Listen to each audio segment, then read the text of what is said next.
Welcome to the joy of coding.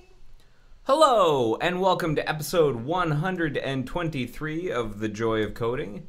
My name's Mike Conley. Sorry we're starting a little bit late today. I apologize. Everything's a little odd today just because I got started a little bit late and I'm, excuses, I'm a little bit behind. And I just need to get Wacky Morning DJ working again. Hold on just 1 second. Boop, boop, boop. There we go. All right. How's it going? Welcome to episode 123. Here we are. We made it. 1, 2, 3. That's a significant number, and we did it. Apologies for last week. I think I called that episode 112 and not 122. That may have caused some confusion. I apologize. But we're here. And we're ready to rock. Hopefully everything's working out. You can see me and you can hear me, and I'm not dropping frames, so that's good. So let's get started. So let me pull up my notes for today. Today is December 5th, 2017, episode 123. I've started to put the episode number in the title just so I don't forget. So a reminder that no plan survives breakfast. I kind of know what I want to do today, but it might not happen. You never know. I might get stuck. I might get sidetracked. I might get pulled off and go down a complete rabbit hole. That is okay. That's par for the course. Just go with me on this. We're trying to capture like the real development sort of experience of working on Firefox. So sometimes things go wrong, and that's okay. So now this is really pre-scripted. But what we're looking at here is the agenda. So there's a little bit of a script in that I kind of know the things I want to go through or the things I want to do. And this agenda is available to you. So if you're watching this on Mozilla, scroll down to the additional links section. There's the links there. If you're on YouTube, check the video description. It's right there. If you're on Facebook, it's in a pinned comment right below this video. Check that out. And if you're on Twitch, you poor folks on Twitch, I have to send it to you over the Twitch chat, which I just did. And there's also a link in here to rate the episode, and I highly encourage you to do that because it lets me know what I can do to improve things and make the stream better. So rate the episode and let me know what you thought. There's also a link to the episode guide in all those places. And it's in the agenda here. There's a lot of redundancy. So the episode guide is a volunteer-maintained guide to the joy of coding. All of the episodes that we've done since 2015. Wow, really? Been doing this since 2015. Almost 2018 now. That's something. And some of them are pretty short. It's just here's the link to the video and here's the agenda. But some of them go into here are some of the topics that got covered. And I actually, now that I think of it, I thought of an idea that I'm going to open an issue on Joy of Coding episode guide. So this episode guide is something that you can contribute to. If you have a GitHub account, they're free, you can just create one. You can send me a pull request to the repository that hosts the episode guide. And I can merge those requests and add your own notes or your own changes or modifications to the episode guide. I haven't been writing any of those guides. Other people have been, and they've been contributing, and it's really great. And you can contribute too. So if you're not sure what a pull request is or how to do that, this apparently is a decent guide for creating pull requests, and there's a link there in the agenda for that. So the idea I had before it falls into my head, I'm going to file an issue here on the episode guide, is use deep speech trained voice model to create, what do I want to do? So I'll talk about what deep speech is in a second. Trained voice model to create automated transcriptions of videos that can be searched, indexed and searched. So deep speech is a project by Mozilla to train and release to do speech to text analysis in an open source way. And Mozilla has recently released a trained speech model that apparently does pretty well. And I have a link, trained speech model. There's like, where is it? Deep speech. Here's the model, and then how to use it. So here's a link to the model, and it's got like bindings for Python and stuff. And one idea is to go through all of the past recordings, extract the WAV files, or I should just say extract the audio, and run deep speech over it, looking to produce an automated transcription. Bonus points if it can time code it for closed captioning. Then we can index those transcriptions, and people like me too can search them. So that way, if I say something that is useful for someone down the road and maybe wasn't captured in any of the notes or in the agenda or anything, it can still be searched with text. Maybe is the idea. So I'm going to submit that as an idea. Who knows? Maybe I'll do this over the holidays. Maybe someone else wants to pick it up. That's cool.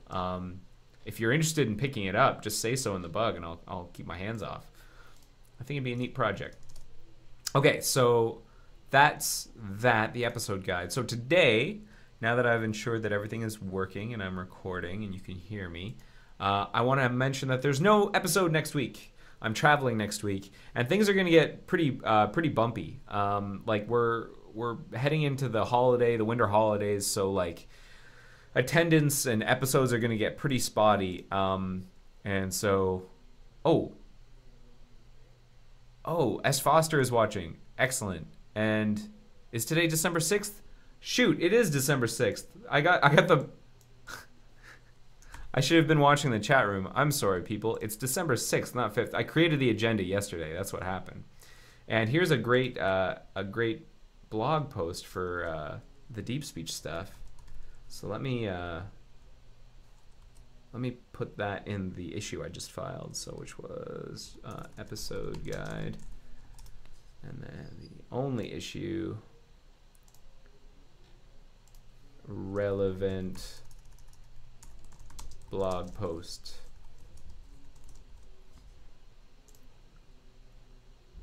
Okay.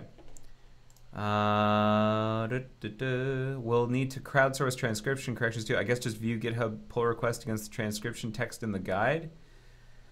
I guess. I haven't really worked it out. I'm not really I haven't done much thinking beyond just, hey, we have this deep speech thing. I've said a lot in these videos. Maybe there's some useful words that I've said that at least can be searched for. So if people go, what about printing on OS X? Has anyone ever worked on printing on OS X? They can like see the word printing in OS X and maybe some of the code that, I don't know how it's gonna, I don't know how deep speech is gonna interpret ns.shell or ns printer params as words. Who knows? Maybe it will like perfectly transcribe it. I highly doubt it, but maybe that can be corrected. And then, yeah, as you say, S. Foster, we as a crowd can like correct them. But at least deep speech can get us started, maybe. So that's a thing to think about. All right. So now that I've corrected the date, how embarrassing, and we've talked about that stuff. Yeah, there's no episode next week due to travel. I'm leaving, and then like there's gonna be holidays and stuff. So I don't know if there's gonna be an episode after we get back, like the week after next. This might be the last episode of 2017. I don't know. If you're curious and you want an up to date, because I'm flying by the seat of my pants here. Follow me on Twitter. I'm at Mike_Conley, not the basketball player. And I will hopefully give you updates on that, on whether or not I'm going to be streaming on the days, you know, and you can follow that. I already mentioned my mistake last week. I'm just going to get rid of that because I've acknowledged the mistake. And if deep speech comes alive, it will be immortalized in text. I don't think I need to put it in the agenda. So I'm going to start off with some good news. Good news, everybody. Do I have that audio? No, I don't. I should have good news. Where's my Professor Farnsworth impression? Wah, a wah. I do have that. Ewa. Ewa. Good news, everybody. The tab warming stuff finally landed. Hi-oh! Oh, yeah. That's right! So that's the good news. The bad news is we opened up a bunch of regressions when we landed it. What happened? Hey, what happened?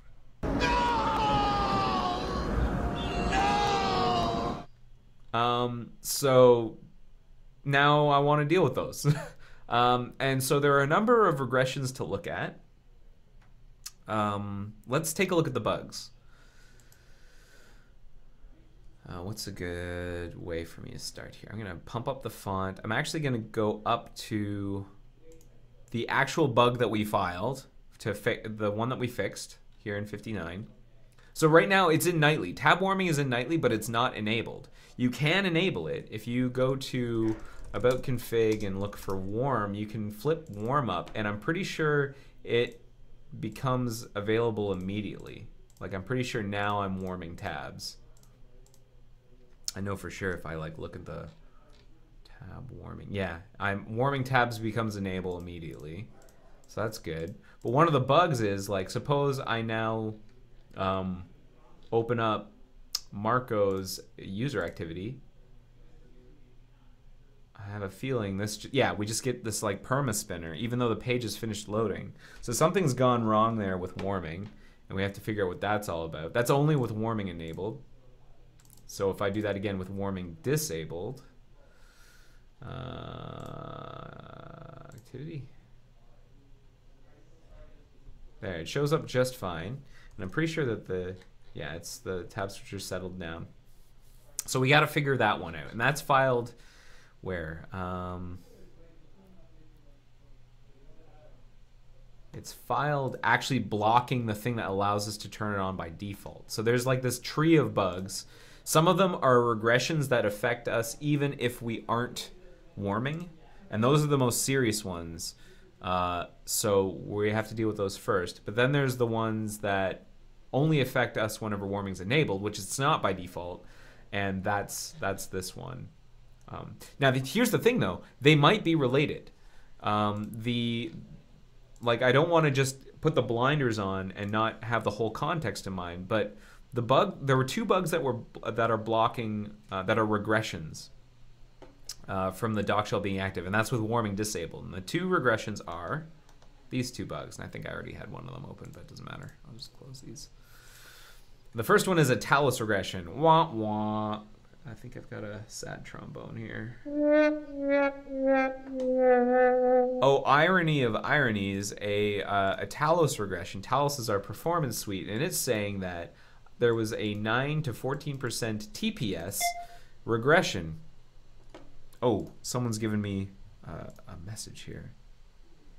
Oh, MIB BWG ABP wants me to know, I hope it's okay that I'm saying this because even though you PM'd me, that I did say the correct number at the end of the previous episode. Well, that makes me feel better, and I appreciate it.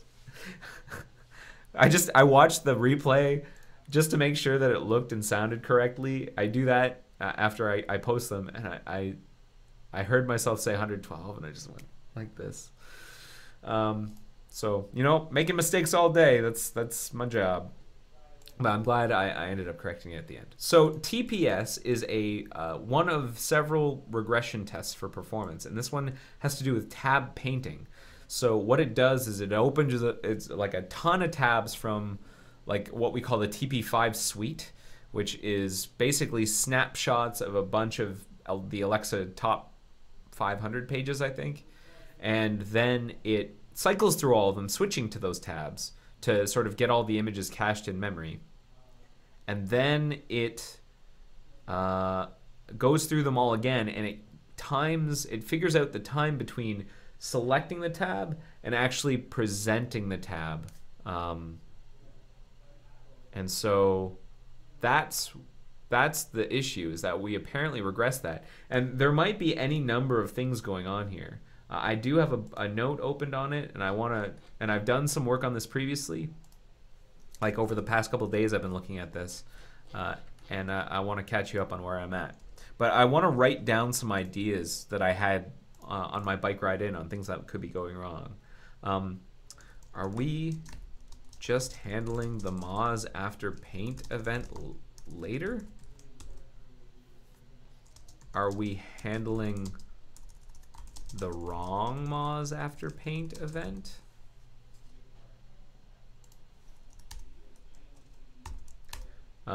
These are events that are fired that the test detects in the content process to say, hey, I've painted in composite. I'm pretty sure that the web IDL for DOM paint event,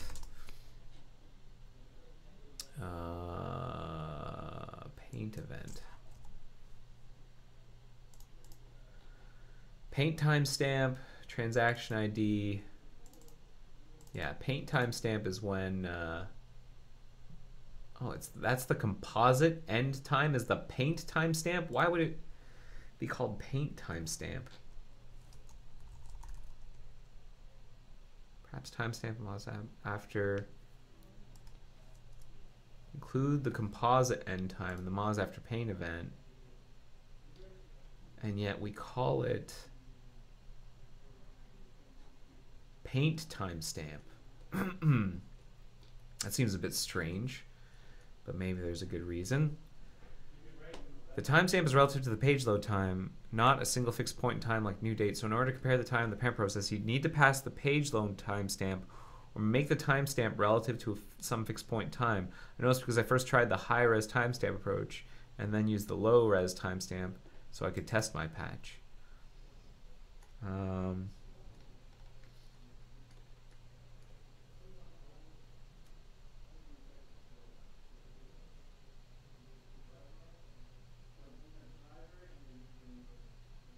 Tab paint. This patch will not be useful for tab paint because it's running in content. Oh. Because this is Chrome only. You need we don't have access to these things. We only get access to the we get access to the transaction ID, so we should get access to the paint timestamp. But it is a relative timestamp from the point that the page loaded, apparently. Relative to the page load time, not a single fixed point. So one thing we could do is, because what we do is the paint actually occurring earlier and we're collecting the timestamp when we handle the event? Like, is more stuff just getting in the way of event handling? In which case, that's not great, but it means that we are, if that's true, we aren't preventing the tab from painting or presenting. We might just be adding more events to the queue or something, or like the event queue is busy, or the event was put in at a busier time and it's not serviced until later. And it's only when it's serviced that we stop the stopwatch, even though we've presented to the user. So maybe we can use this paint timestamp so that even though we service the event later, that timestamp is a recording of when we actually presented. That's an idea. But what I want to do is actually look at some profiles, because we collected some profiles. So I ran TPS on Linux, where I think the regression was the worst. If we look at the report of from the alert that got filed on this thing, the worst one was Linux, where there was like a 14% regression. And if we look at the subtests, we can see that things like this website goo.ne.jp, that regressed quite a bit. Some of these other ones regressed quite a bit, but like this one's a big one. youtube.com regressed quite a bit. Maybe we can look at that and see if we can figure out what's going on there, the YouTube instance of the test. So we ran the test. Now the first thing I want to do is determine whether or not the regression exists here. And the way we do that is it's a little tricky because normally the test results would be like put in to the test job here whenever we run Talos tests normally. Like this is what normally happens when we run a Talos test. Where is it? An instance. I've got, come on, tell me I ran Talos sometime recently. Well, I gotta find a recent Talos run. Basically, come on. It's gotta be Talos. Just looking for, I should probably just like filter Talos. Here we go. So if we get Talos results, they normally show up right here with like a score under performance. But when we profile, we don't get the performance tab for some reason. That's like a tree herder bug, I guess, and maybe I should file that. But in the meantime, what I'm going to do is just pick one of these test runs, because I ran it 5 times, at random. I'm going to choose the first of each, and we're going to look at the logs and try and pull out the score, and we're going to write the score down. So these are the Linux automation profiles. That's what this next section is all about. And we're going to look at the baseline first, pull up the log, the raw log, and there should be something about like perf herder, TPS. Wait, there's got to be like a YouTube. Yeah. Here is the final score. Here's the final report on how we did on all these sites. And I'll just paste that in here. And I'm going to pick on YouTube because that was the one where we did the poorest. There's actually a lot of unnecessary information in there that's making that hard to read. So I'm going to, whoopsie daisy, didn't mean to put that in there. And I also didn't mean to copy these things, but that's okay. What I'm going to do is I'm going to, did not work. How do I, that's what I wanted to do. I couldn't. There we go. There we go. YouTube. And the average was 55. So I'm going to paste this into here. I'm going to bold the YouTube stuff because I think that's easier to read. There's just less noise, but the values were that, and the average was this.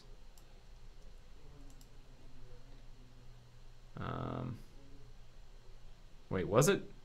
That can't be right as the average.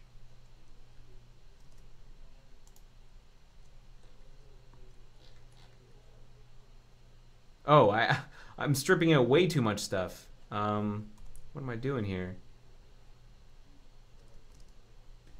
I gotta reduce the font size. I gotta, okay, reduce. And I'm like closing windows and stuff. I've like forgotten all of my stuff. I've forgotten how to use this editor, basically. Hang on, let's start again. I'm gonna paste this in here. I'm gonna zoom out.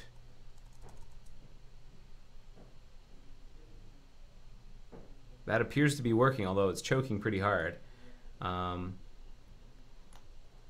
then I'm going to, I'd love it if I could not wrap. Don't wrap. Good. And now I'm going to copy all of that, or cut all of that, and one more. That's what I wanted. And then I'm going to turn wrapping back on, and then I'm going to pump up the font again, because that's probably like super unreadable for you. And then I'm going to put that in here. Wow, what a conundrum.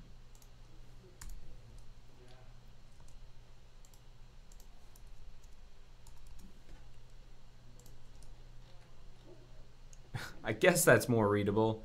Geez, I don't know if that was worth it. Okay, and I'm gonna bold that, bold that. I could have done the average in my head, but I just like to have all the data out. So that's one. That's with baseline. That's baseline. And this is the first run. I also want to write that out. Baseline, first run. And so the average was 54. Now let's take a look at the average on the first run with tab warming, just the patches landed. So let's pull out the log and let's copy all this stuff. We'll do the same exercise, except I think I can do it without the font switch. And that will be better. So I'm gonna paste, turn off word wrap. I'm gonna chop all this out. And then turn word wrap back on. See, I'm learning. Hey, we're learning together. I'm gonna say this is the with tab warming first run. So this is the regression. And I'm gonna put this inside one of these, and so we find YouTube, and YouTube is actually scoring better. So that's very interesting. What just happened? What did I just click on? Oh, I clicked on this. This is like an actual link here from Evernote. Okay, great. So that's interesting. That didn't actually regress. So are there ones that did regress? So maybe it doesn't matter that it was YouTube. Maybe it's just like periodically one of these will regress. So this is tricky. We're gonna have to like look at these side by side, and that's gonna be really, really hard unless, so this is one thing I like to do, is I'm gonna open up another copy of this, and then we can look at this side by side. It's just gonna be kind of hard to read for you because the text is probably going to be a little small. But so with the Linux run here with profiling, this is baseline right here, and then over here we're going to be looking at with the regression. So and then I can, so I've got those side by side, and then I'm going to just so we can look at them side by side here. So on eBay, the average is 43.50, and it was quite a bit worse over here. Wait, no, that was the median. It was 39.50. It was better. All right, 163. The average is 49. Over here, the average was 34. It was better. Male RU, the average is 32. Male RU, the average is 35. A little bit worse, but not by much. BBC average is 48. BBC average is 55. That one's a bad one. Apple Store average is 39.50. That's another bad one. Apple. IMDb average is 34. IMDb average is 49. That one's really bad. Let's look at that one. Let's look at IMDb. So the two scores there, originally we were getting scores of 31 and 37 on Linux with baseline, and then without baseline we were getting scores of 51 and 48. That's a pretty bad regression. So let's pull down the profiles. Hopefully these profiles will be useful. I haven't actually looked at them yet. If they aren't useful, that's really annoying.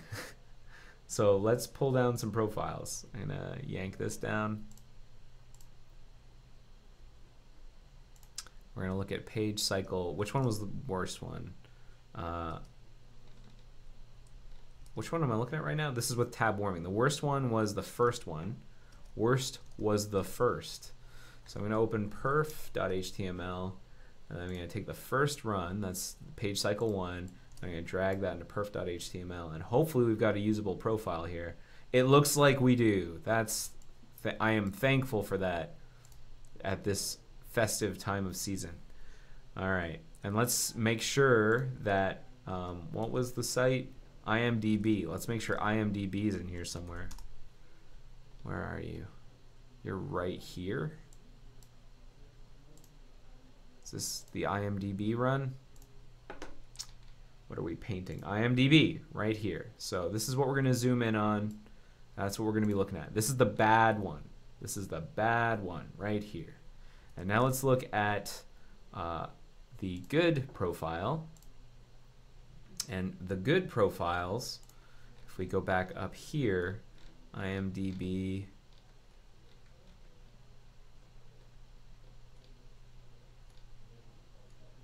where was it? Here, 31. The first one was better, so I'm going to take the first run of this.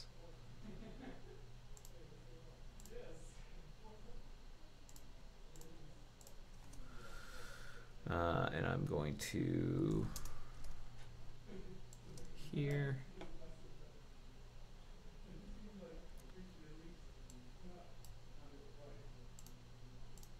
Find IMDb.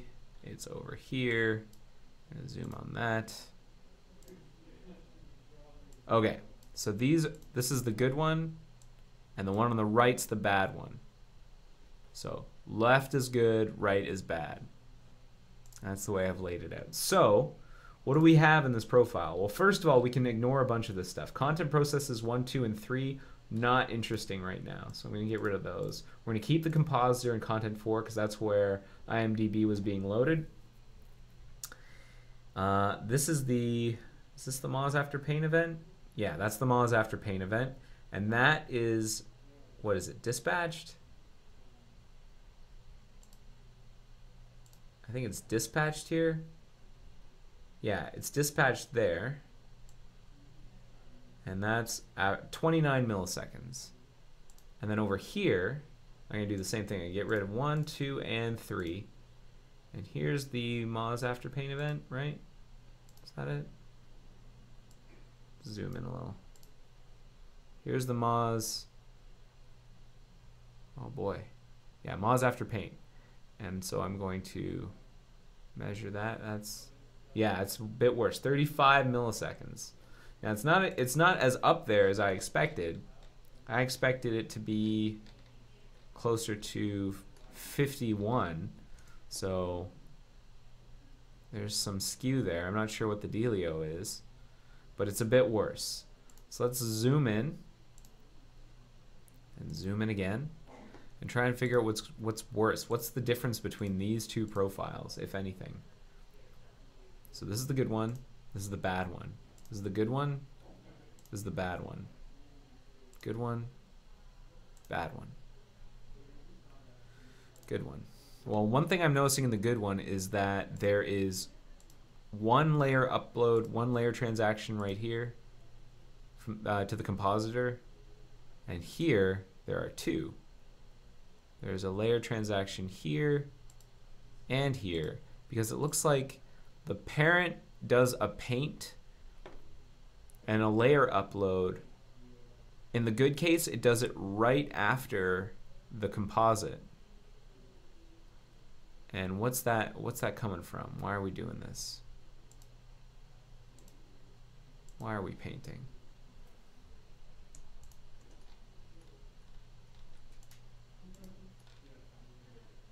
Because something, for some reason.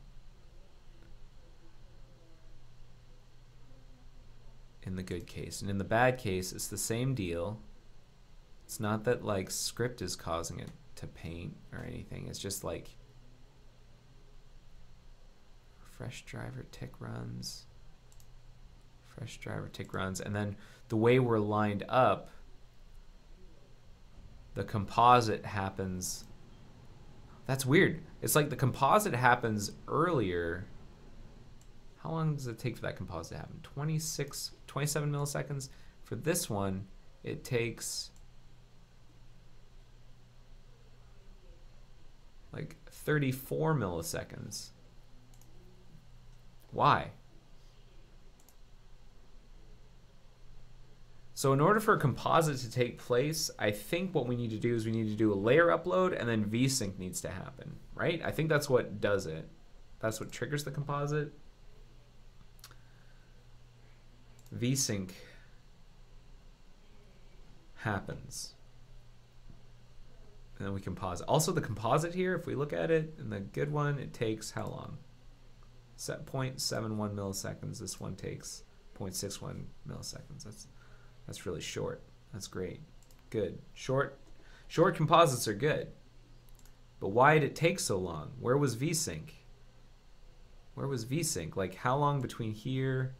4, 5, 6. I guess VSync didn't happen until later.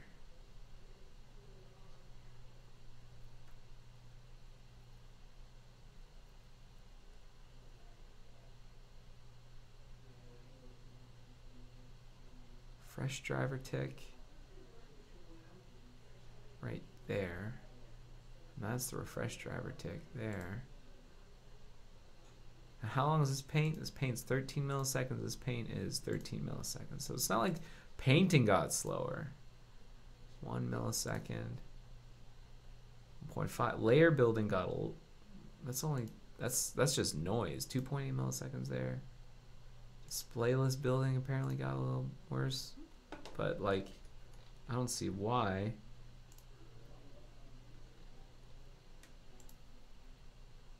Two samples. It's really hard to say for certain. Like, oh, we're still building display list for 2 samples. And what is that? That little micro thing here. Reflow. It's nothing.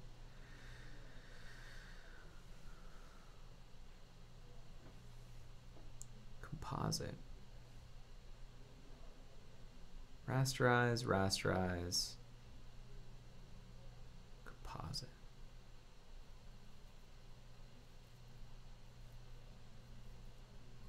So what happened?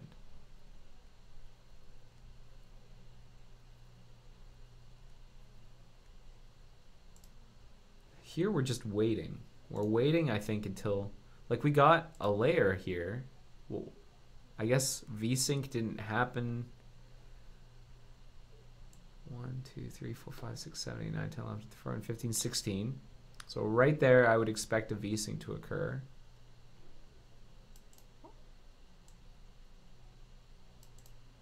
Like, I should zoom out a little. Are there like frame markers? You almost want these things to be like frame markers. Yeah. All right. Layer transaction, composite.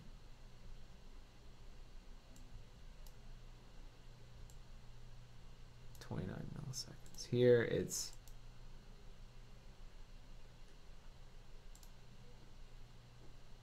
zoom out. Layer transaction, composite. Not that that should super matter. It's just that the composite happened later. The composite could happen anytime, is the thing. You're always gonna have this like error bar. Because the composite is, depending on when in the sort of like VSync loop, the VSync schedule you do your thing, you have this error bar of 16 milliseconds. So for example, if you paint everything in the first millisecond of that, of the 16 millisecond window, then at the end of that 16 millisecond window is when you'll actually composite, because VSync will occur. And so, you know, maybe, are we reporting that? But Moz after paint is fired at composite time.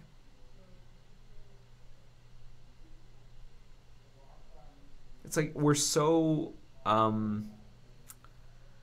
we're at the mercy of the VSync scheduler, I think. Is that what's going on? It just happened to be, like if we look at the, if we zoom out, that just happened to be where we lined up, was here. And it just happened to be, like as soon as we had something to upload, like what are these things? Yeah, those are the layer transactions. As soon as We had stuff to upload and then it was ready to roll. That was later. That was some amount of time later.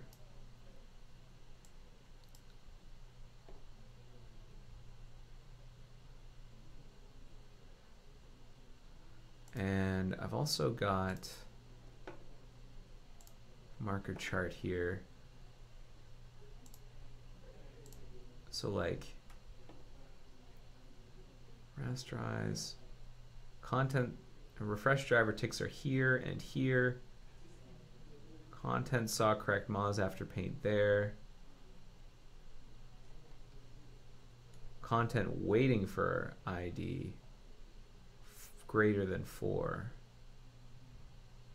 And then you saw transaction ID 5. So like there to, like, is that where it is? Content waiting, content is waiting for the event.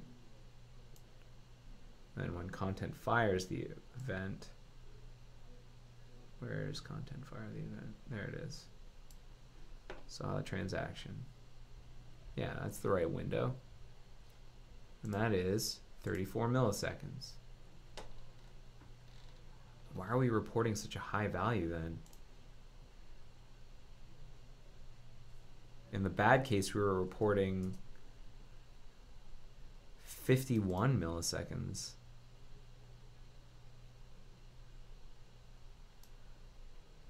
And in the good case, we said, what, 31 milliseconds? And is that even close? It's closer. Assuming that, all right, do we have a measurement problem here? 29, 35.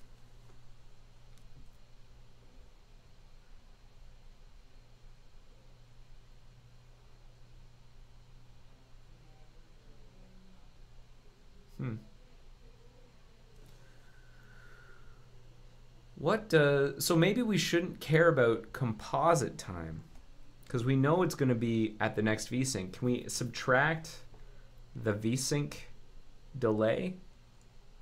What is the DOM paint event? Let's look at that again. Notify paint event.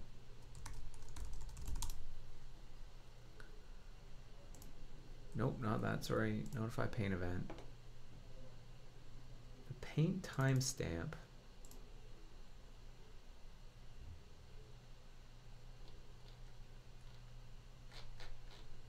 Let's look at the code again. We get called with a timestamp with timestamp fire DOM paint event.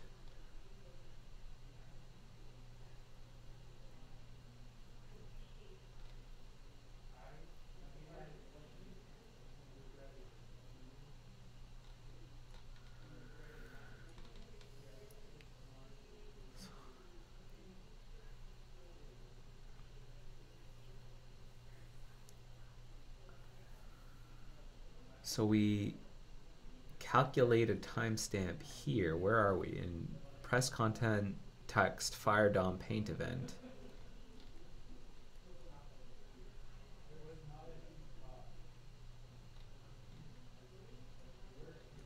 And that is fired on delayed fire DOM paint event.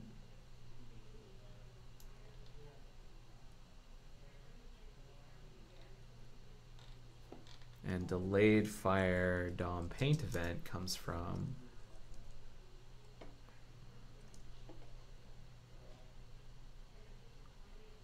did paint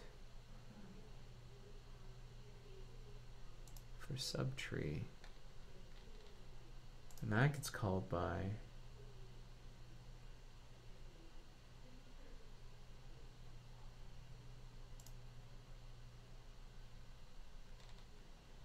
auto notify did paint in paint here, paint. And then when we exit this function, it'll notify paint inside the paint here, but not the, so it'll, maybe that's the key here, is we shouldn't be using the time of handling the event, but use the actual paint time.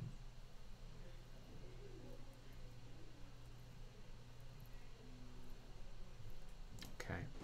Well, the one thing we could do if we wanted to write some code is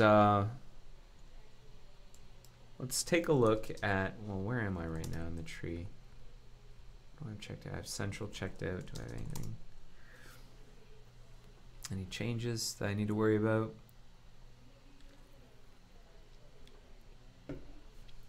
No, I am just bare on central. And so what we can do, because I was able to reproduce this locally, this problem. And so I wonder if what we should do is modify the test to use something else.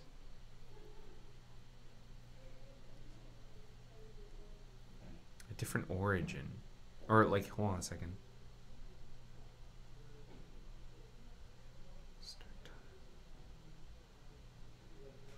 Paint time. So like, what did Timothy Nichols say in that bug? He said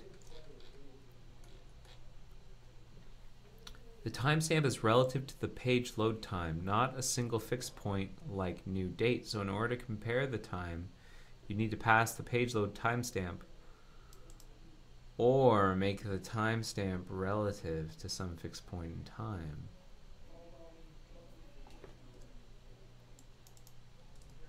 So that's kind of what we already do. If you look inside Bootstrap, we've got tab paint.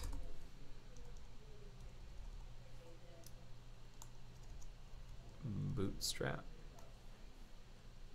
Oh no, sorry, not tab paint, it's tab switch. That's the name of the test, tab switch. We do window.performance now, once we have the event. The right content event.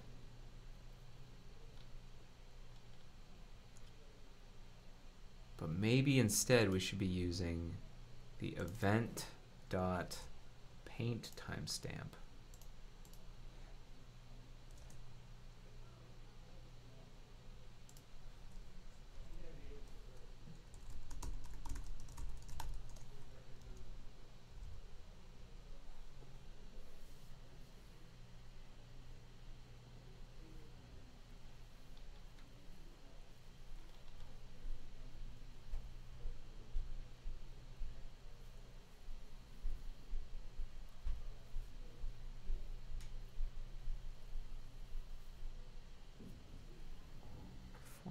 Now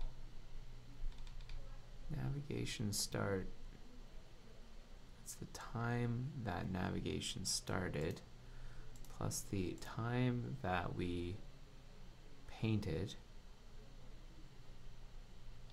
and then the other, I know, okay, is everything okay? Good. And here it's when the browser window navigate started.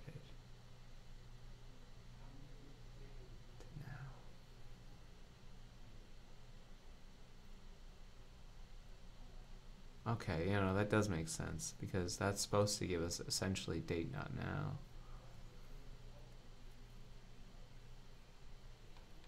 Okay.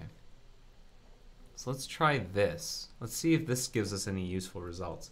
And like running the Talos test takes a long time. Running tab switch takes a while. So what I'm thinking of doing is having it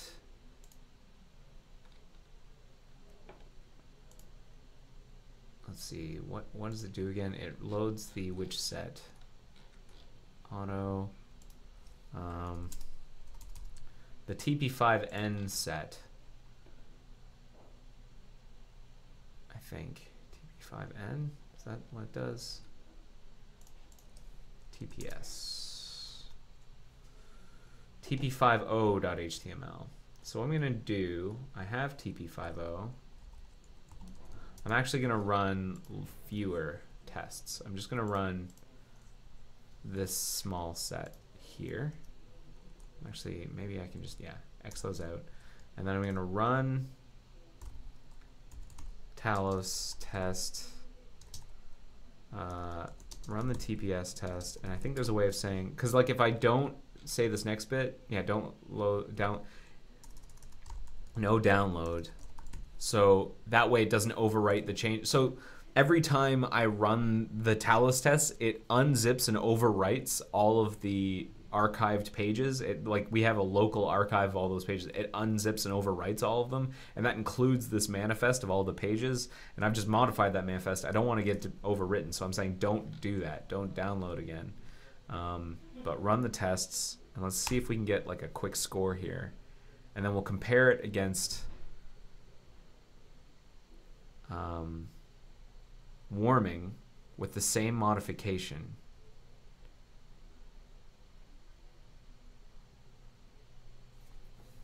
So that might be the solution here, is that once again the problem was that the test wasn't measuring the right thing.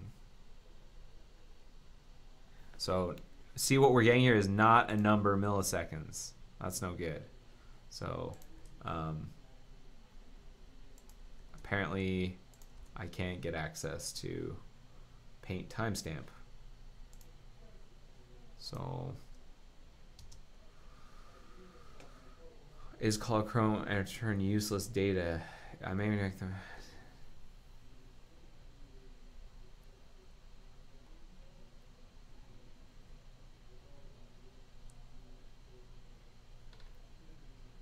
So get paint timestamp, get paint timestamp,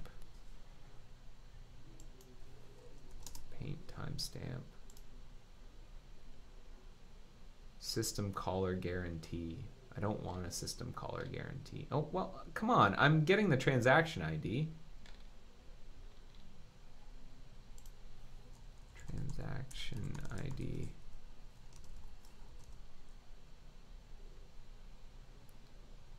How come I can get one thing and not the other thing? Paint.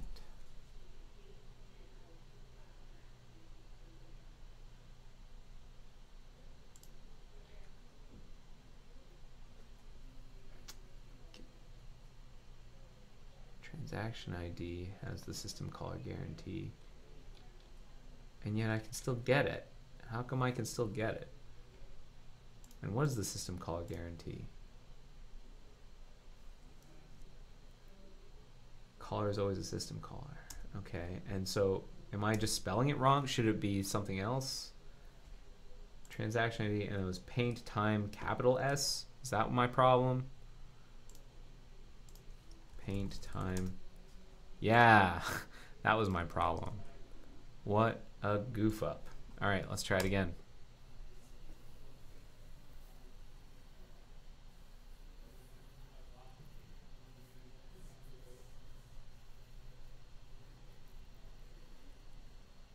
Let's get some numbers.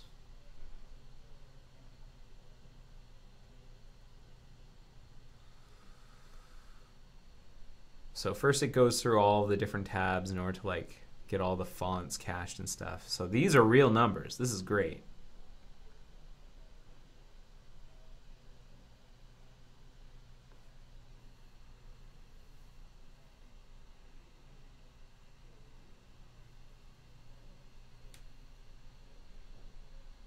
And it's gonna run it 5 times.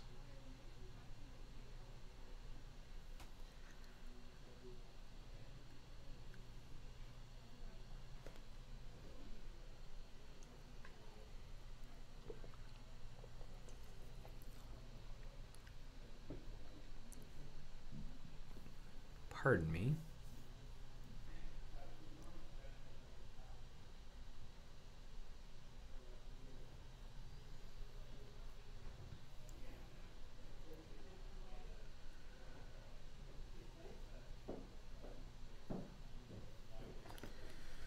Right.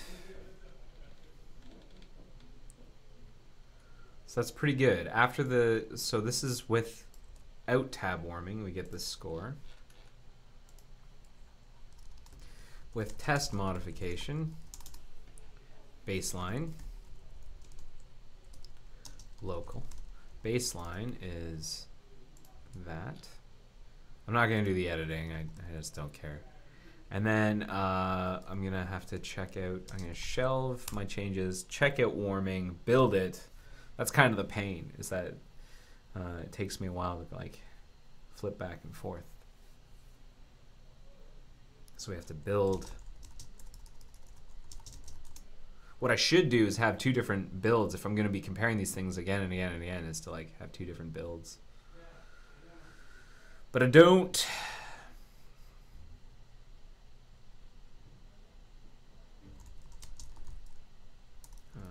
Unshelve.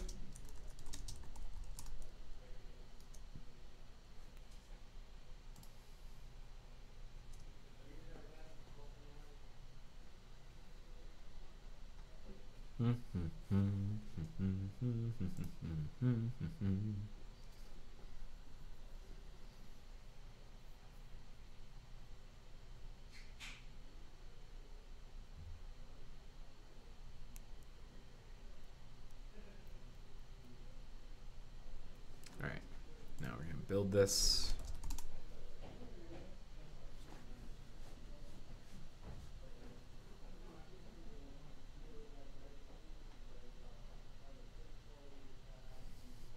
Let's see how long this takes. Hopefully not too long. It's 2 o'clock right now.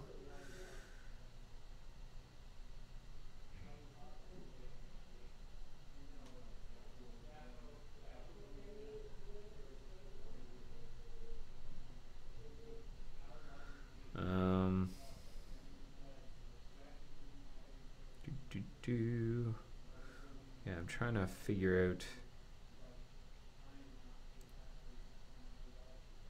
So this is going to take a little while to build. All right, well, while we're waiting for this, let's do something else. One of the things that... So it's hard for me to work on the this one. I've been working on, and I think we tried addressing this last episode. We started looking at it, moving SQLite off, or moving form history off of Mozai storage service, the old main thread Mozai storage service, to SQLite.jsm. I actually made really great progress on that later in the week, last week, and I posted a bunch of patches. And where are all my attachments? Where? What the? Is this like?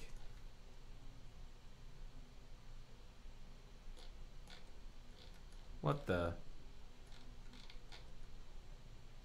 Oh, here. This is kind of like the same thing. I got a bunch of reviews from Marco, which is great, and I want to go through his review feedback and see what we thought. So I don't. Basically, what I did was I broke it down to all these different patches. We can go through them a little bit. Oh, this is almost done building, so we don't have to spend too much longer. In fact, I always hang whenever I'm building them on the screenshot stuff, so I'm going to build again. But what went on was the first patch I did replaced... Well, first of all, I didn't just gut all the old database stuff, but I put in this parallel database accessor thing. I call it this.db.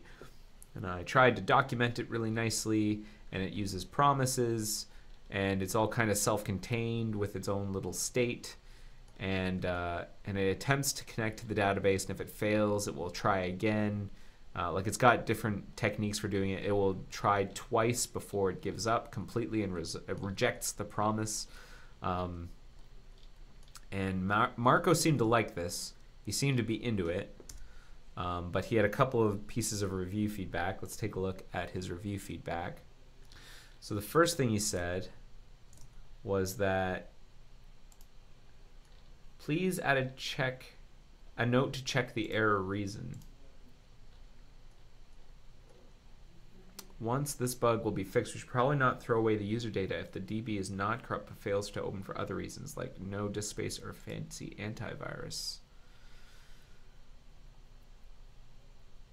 Set status on the error. So we need a to-do. This was from 2 months. Sounds good to me. This is priority 3. So we need to maybe file a follow-up bug. That's basically what Marco, I think, is asking for here. Is there are other reasons why we might not be able to access the form history database. We're out of disk space, or antivirus has locked the database closed or something. And what we normally do if we can't connect is we'll back up the database and then delete the database and create a new one. And what he's saying is we can detect that case if we can't access the database for some reason, like no disk space or fancy antivirus, and that will give us a different, like an exception, and we should be looking at that exception when that bug is fixed and probably do things differently. Maybe reject sooner if there's no disk space or antivirus has locked it.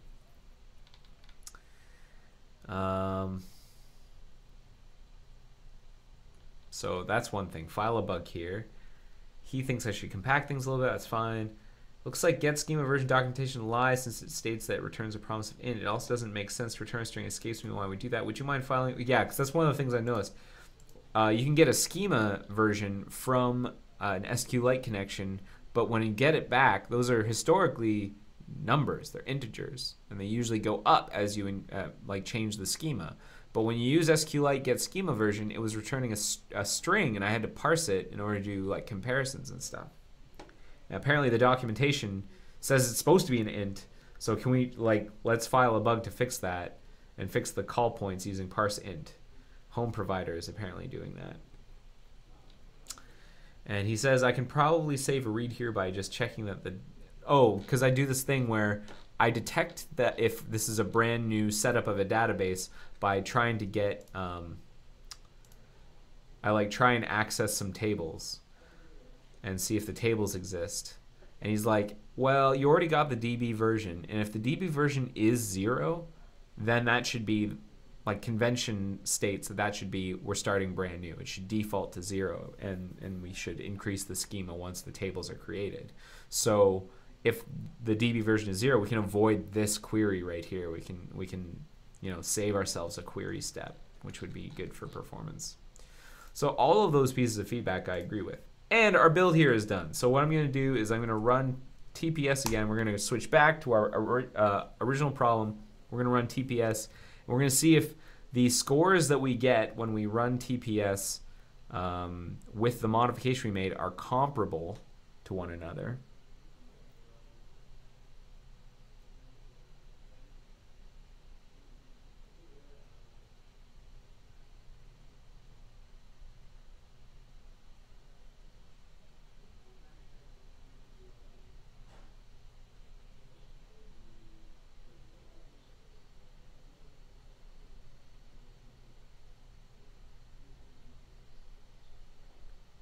Now, I'm just eyeballing this, but the scores I'm seeing display in the terminal here seem higher.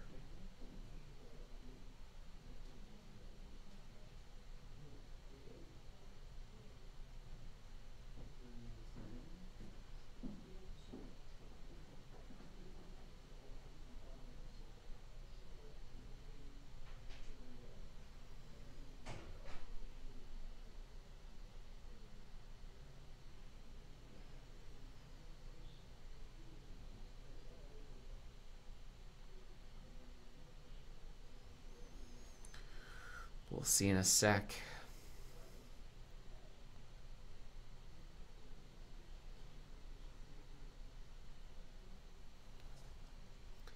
All right, so we're done our test run here. We're going to go back to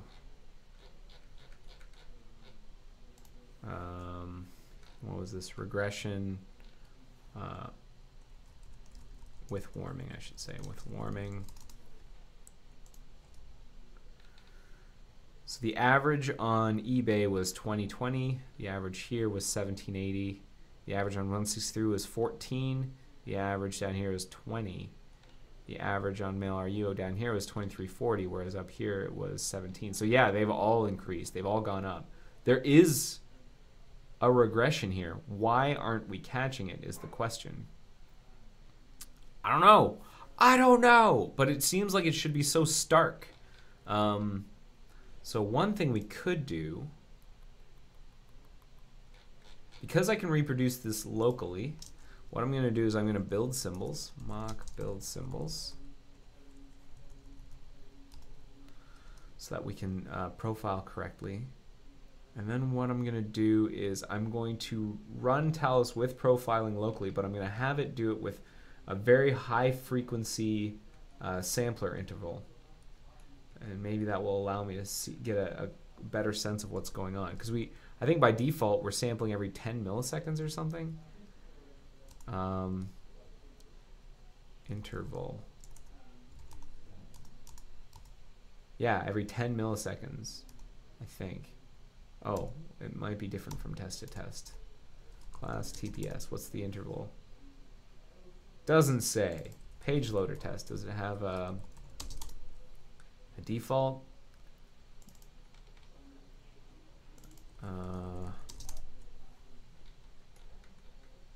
Nope. So maybe we should just set a default of 1 for now. So interval, I'm going to set a gecko profile interval of, I'm going to say actually 2 is probably low enough, because you don't want to, the higher the interval, the more overhead. So I'm going to lower the interval to 2.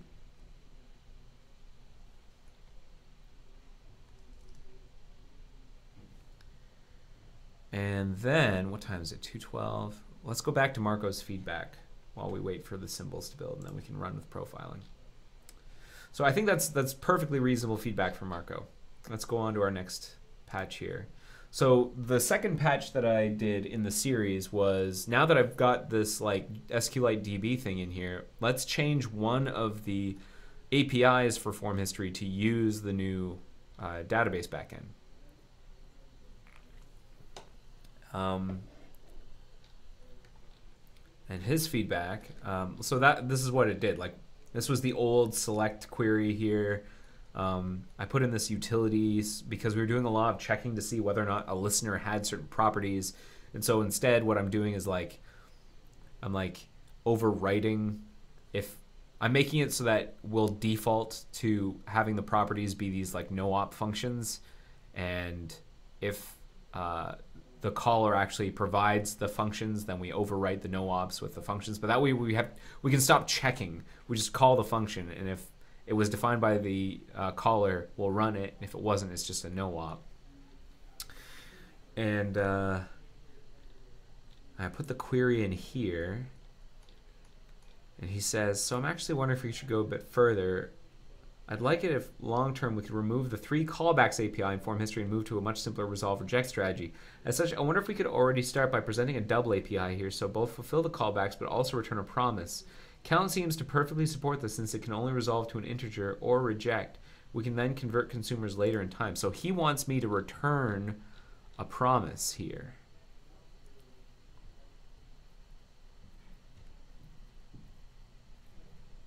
That makes perfect sense, and I can totally do that. He wants me to have count also return a promise, take the handlers, return a promise, and then resolve to the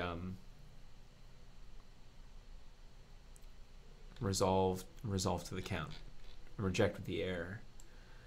I think that's perfectly reasonable and pretty straightforward. Search is a little more complex to support than count with promises, but I think, it could work similarly to SQLite to execute. Thus, have an on-row handler that returns results faster, and return a promise that either resolves to an array of results, eventually empty, resolves to an array of results, or rejects.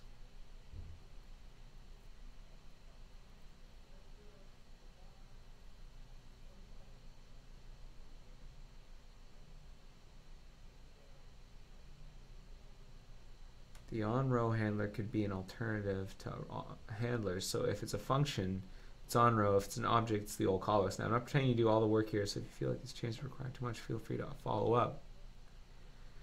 on row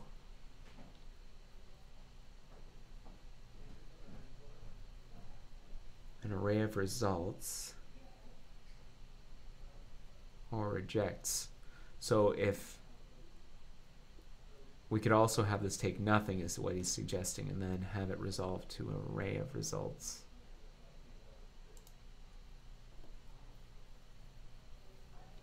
Okay, I think that's fine.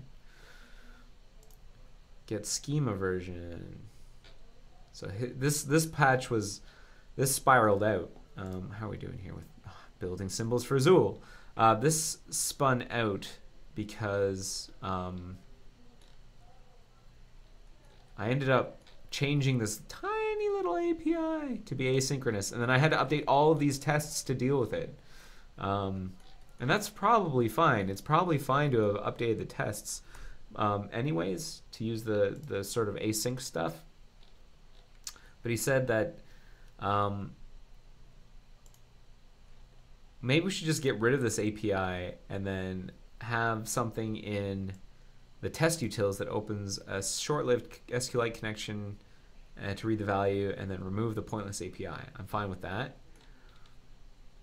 And then search entries would be like a lot simpler if we just returned the results.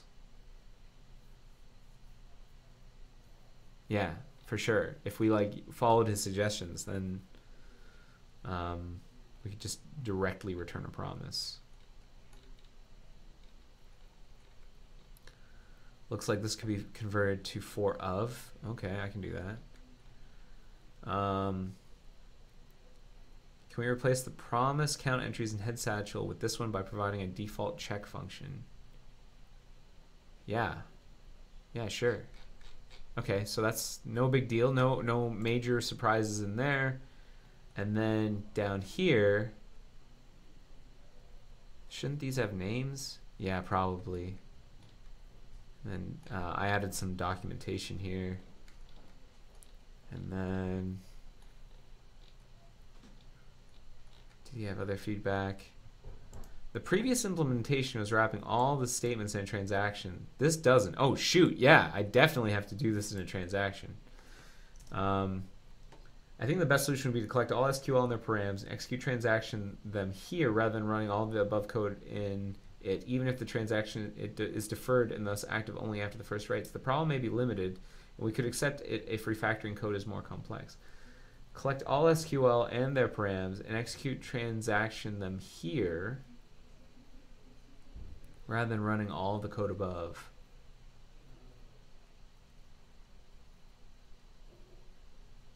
Okay, I know what you're saying. Because this entire function does all this work of like doing the queries in these like op handlers, and what he's saying is assemble all the queries into a collection and then do them all at the end in a transaction. Which, that makes sense to me. Glad he caught that. There's a small difference here before saying notifications and then notifying an error. Now we may do the opposite, but should we notify an error? If the transaction fails, it is rolled back to notifying any change would be wrong. Well, that's true. Setting the notifications, and before we were setting the notifications and then notifying on error. Now we may do the opposite. We send the notifications. We might send the error, yeah, and then send the notifications. But should we notify on error? If the transaction fails, is rolled back, and notifying any change would be wrong. So if things don't roll back, we should then probably send the notification. So maybe we should put these notifications inside the transaction, like once the transaction goes through and is committed.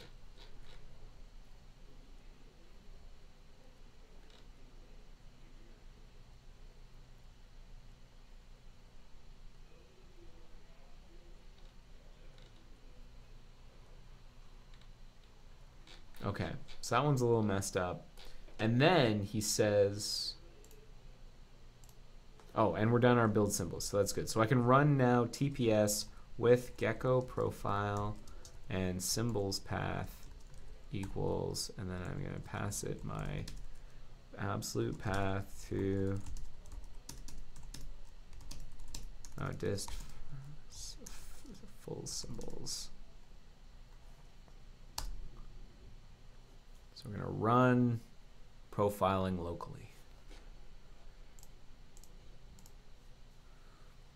Tblot has a question. While we're waiting, Tblot has a question in the Twitch chat. Got a question. Is there a technical reason Zool extensions had to be removed in Firefox 57? Do they not work with Stylo or something? And the answer is yeah. Like a lot of the, I think there were things that Zool extensions could do that we definitely didn't want to support going forward. They're like Mozilla only internal things that we didn't want to have to like do in Stylo. I think that's true.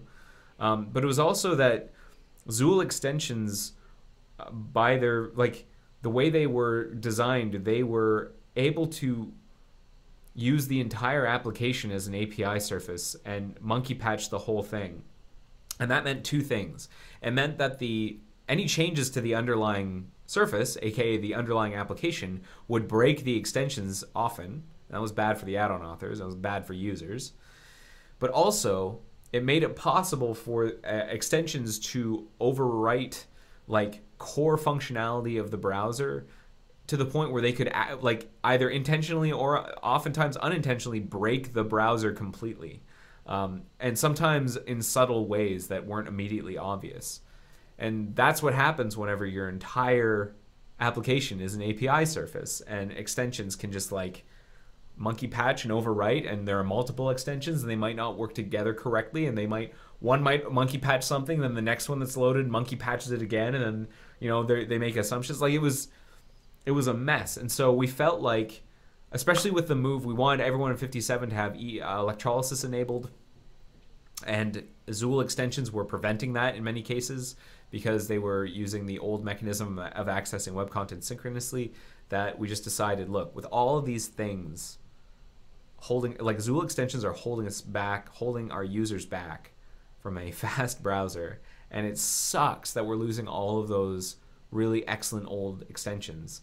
But what we should be doing is investing in better, stable APIs to do those sorts of things, and be very conscious about like what sorts of things we want to allow. Because some of the things that old browser extensions could do are things you probably don't want to happen. Like it was possible to, I think, like swap out probably, let's see, what could you have done? You could swap out the entire document loading infrastructure. And why would you even want that? That shouldn't be possible unless like there's a really good reason. And like if that's something we want to do, great, but we should like intentionally design an API for it and really think it through with the user's security and privacy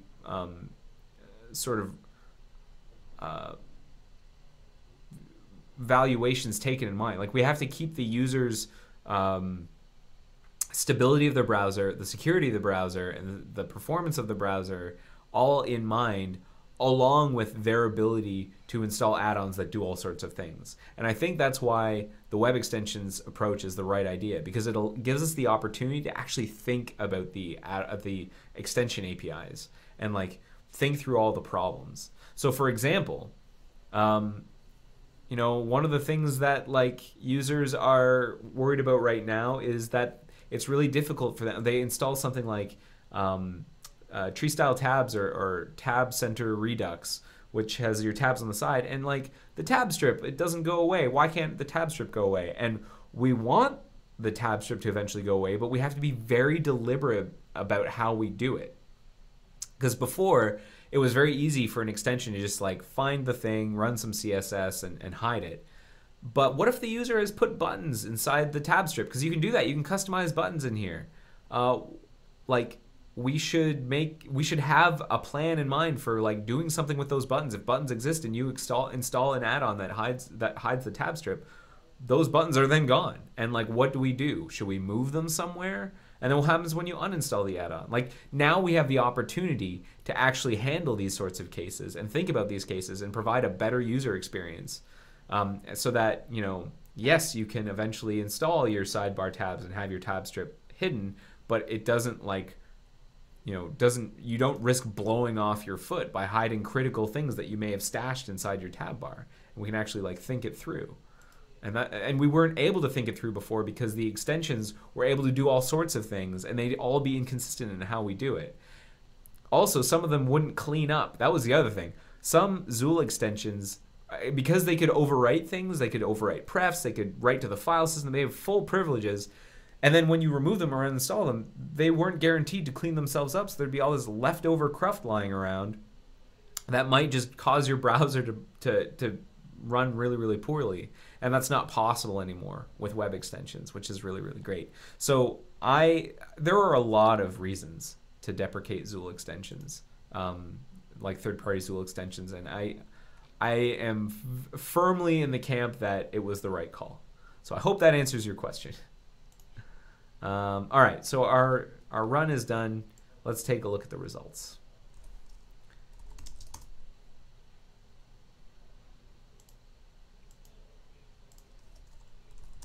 Like, are we going to see any dramatic differences? Like, a lot of the... now, we don't have anything to compare it against, which is unfortunate. I could probably do a run comparing it against something. But, like... composite layer. Composite. Layer tree ready happens here. So it's ready.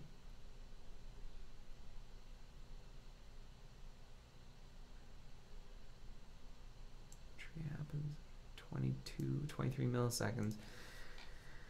And what page is this? This is IMDb, and I'm on the first run of IMDb. 25 milliseconds it said it took. That's about right. Not fully. It's like this is closer. Something like that.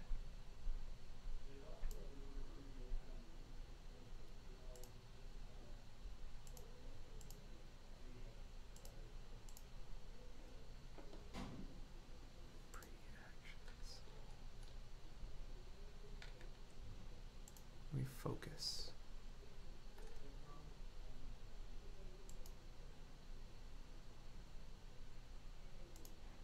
Nothing freaky going on here.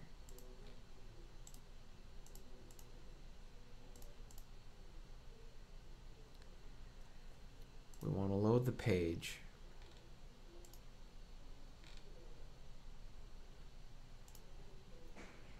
All this stuff happens in parallel.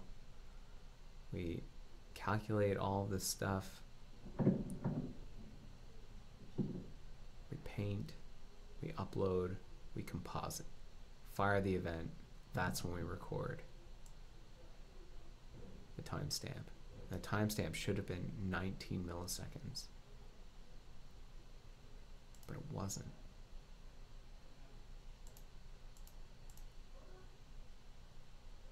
Why not? It wasn't 19 milliseconds, it was 25 milliseconds. Where is that extra time going?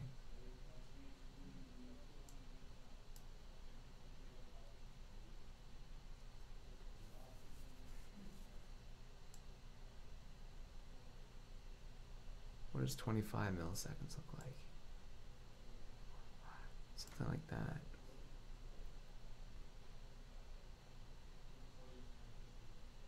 Or what does 25 milliseconds look like in the other direction?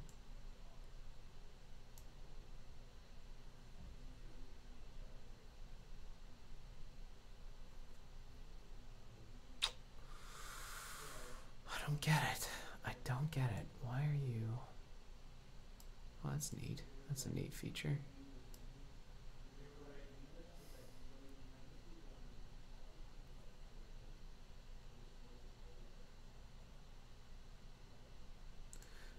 So I guess I should do a local run again and do a comparison.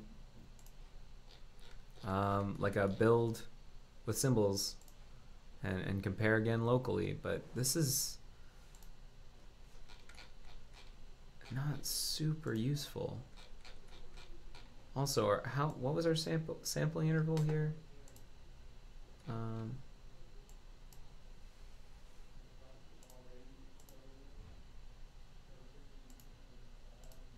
Does it say? Time in milliseconds. Yeah, 2. That's good. So we're doing the right amount of sampling.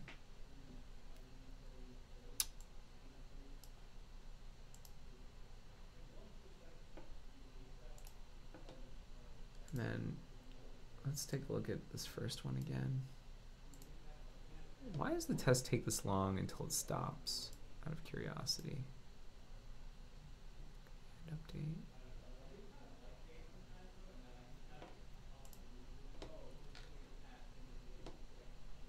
First paint and then async tab switch finishes here.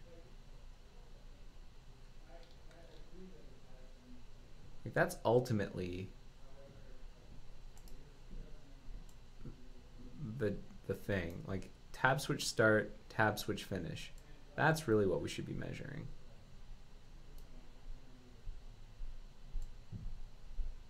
I think. And that looks right. Layer tree ready. Yeah, layer uploads here. Wait, does it? I'm on the wrong content process. So, here, layer uploads, layer upload here, layer transaction, then we get the layer tree ready event here.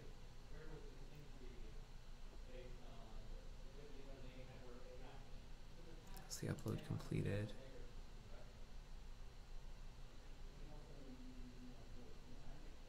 Are we waiting until the second layer transaction to fire the layer tree ready event? Could that be it? Let's look at one of these old ones. This was the bad from before. Where's the layer tree ready event? Layer tree ready event's here. And Moz after paint is here. Layer tree ready.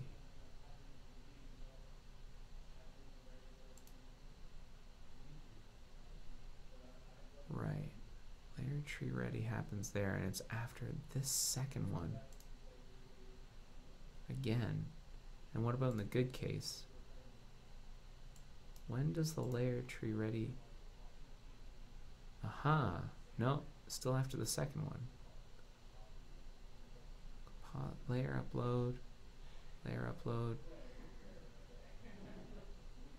And then we get the layer tree ready event. That doesn't help me. But if we look at the marker table again, let's look at the parent process marker table, our marker chart, and look at tab switch start right there, tab switch finish right there. You can see that little dot on the right. That is 28 milliseconds. And then in the bad case, tab switch start here.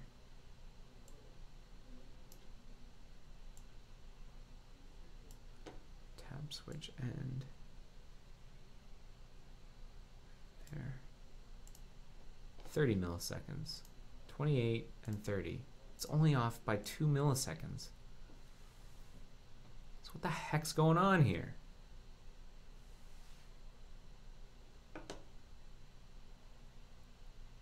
Clock skew again? Could this be clock skew? Could the...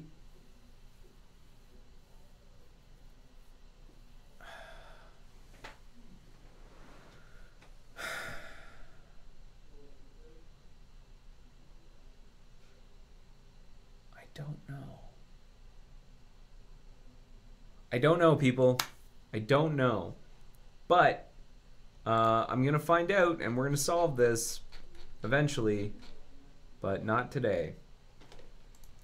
So that was a lot of analysis and kind of frustrating, but, you know, that's how it goes. Thank you so much for watching episode 123 of The Joy of Coding.